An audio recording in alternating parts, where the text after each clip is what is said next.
The day I signed the divorce papers, my wife didn't cry.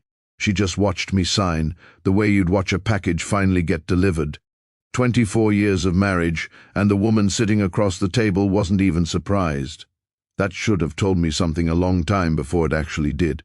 Before starting the story, tell me who are you and where are you watching from? Please like, share and subscribe this video. Let me take you back to where this really started. My name is Mark. I'm 59 years old. I run the maintenance department at a plastics plant outside Greenville, South Carolina, the same job I've held for 22 years. My wife, Renee, sells medical equipment to hospitals 2 counties over. We built our house together board by board back when our son Tyler was still in diapers. Tyler's 22 now, finishing up his last year at Clemson. Renee and I were never the exciting kind of couple. We were the steady kind, Sunday dinners at 5 o'clock, Saturday mornings mowing the same half-acre of grass. I used to think steady was the whole point of a marriage. I still believe that, actually. I just didn't know that steady to her had started to feel like standing still. I'm telling you all this because you need to understand what was actually sitting on the table before this story even started, not just a marriage. The house we'd paid off 2 years early. My retirement account, half of it legally hers. 24 years of Sunday dinners. And the way my son looked at his mother. A look I knew somehow was about to change forever, whether I wanted it to or not. It started with a blazer.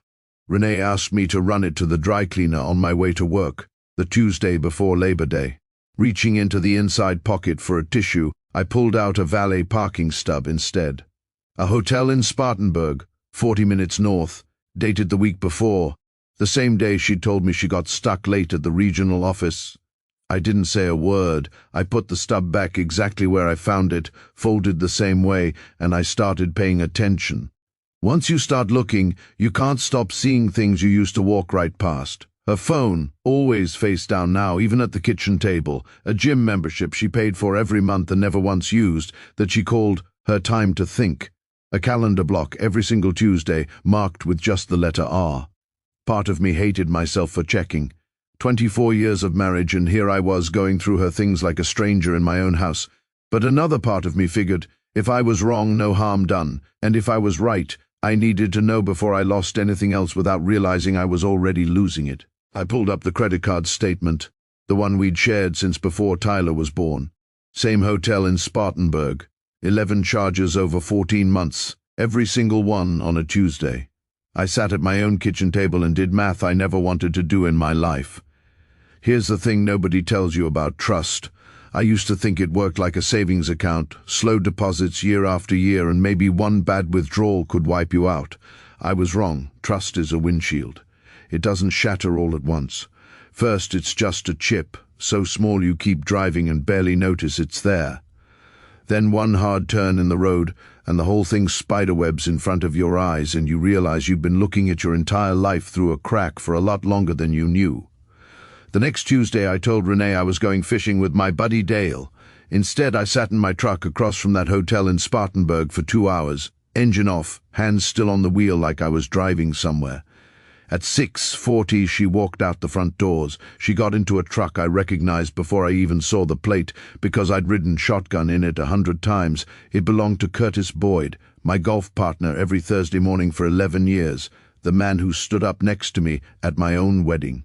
I confronted Renee that Friday night, at our own kitchen table, under the light fixture we'd picked out together at a hardware store 15 years ago. I expected tears. I expected begging. What I got instead was silence, and then something that scared me a lot more than tears would have. She looked almost relieved. Turns out Renee had already met with a divorce attorney 3 months before I ever found that valet stub. She'd been quietly moving money out of an investment account we both owned, a little at a time, telling me it was going toward her mother's home care. Her mother's care had been fully covered by insurance for 2 years already. That money, almost $60,000 of it, had landed in an account with only Renee's name on it. She hadn't just been unfaithful. She'd been building a door marked exit, 1 brick at a time, while I was still out there building Sunday dinners. I didn't empty any accounts in a rage that night. I didn't raise my voice in that kitchen. The next morning, I called a lawyer of my own and handed him everything. The statements, the dates, the transfers, all of it. It turned out Renee's quiet withdrawals from a jointly titled account made without my signature, weren't just underhanded. They were a real legal problem, and it wasn't mine to carry. My attorney used it to secure my half of the retirement fund without a single day in court, and the house besides. Curtis didn't walk away clean either. Small towns keep their own kind of ledger. His wife found out within the month, and word travels fast through a town where half the people at the hardware store have known you longer than your marriage existed. He lost more than a marriage. He lost the version of himself that people used to trust on sight, no questions asked. Renee and Curtis didn't last long once the secret wasn't a secret anymore. I heard about it from a neighbor, the way you hear most things in a small town secondhand and unasked for. I didn't feel joy about it. I felt like something had finally leveled itself out, the way water finds flat ground without anyone pushing it there. A year later, I was up on a ladder on a Saturday morning, repainting the porch we built together, and for the first time in a long while, it didn't feel like something I'd lost. It felt like something I'd finally gotten all the way back. I used to think the scariest version of my wife would be the one who screamed at me. I was wrong. The scariest version was the one who never raised her voice at all. Have you ever realized that someone's calm wasn't peace? It was a plan.